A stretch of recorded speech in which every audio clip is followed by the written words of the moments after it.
ഉയർന്ന ഗുരുത്വാകർഷണം മൂലം പ്രകാശത്തിന് പോലും പുറത്തു കിടക്കാനാകാത്ത മേഖലയാണ് ബ്ലാക്ക് ഹോൾ. വെറും 1000 പ്രകാശവർഷം അകലെയാണ് ഭൂമിയുടെ അയൽവാസിയുള്ളത്. യൂറോപ്യൻ സാതേൺ ഒബ്സർവേറ്ററിയിലെ ഗവേഷകനാണ് ബ്ലാക്ക് ഹോൾ കണ്ടെത്തിയത്. HR 6819 എന്നറിയപ്പെടുന്ന ഗാലക്സിയാണ് ബ്ലാക്ക് ഹോൾ. ഉയർന്ന ഗുരുത്വാകർഷണം മൂലം പ്രകാശത്തിന് പോലും പുറത്തു കിടക്കാനാകാത്ത മേഖലയാണ് ബ്ലാക്ക് ഹോൾ.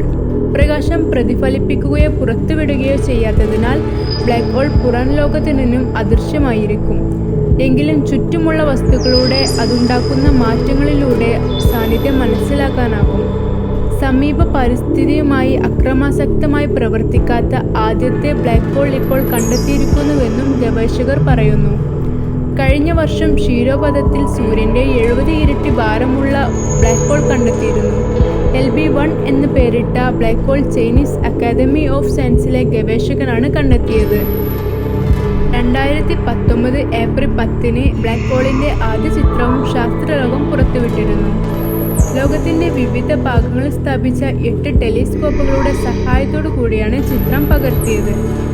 M87 എന്നു പേരായ ഗാലക്സിയിൽ സ്ഥിതി ചെയ്യുന്ന 500 മില്യൺ ട്രില്യൺ കിലോമീറ്ററുകൾ അകലെയുള്ള ബ്ലാക്ക് ഹോളിന്റെ ചിത്രങ്ങൾ പതിഞ്ഞു എന്നായിരുന്നു ശാസ്ത്രലോകത്തിന്റെ അവകാശവാദം.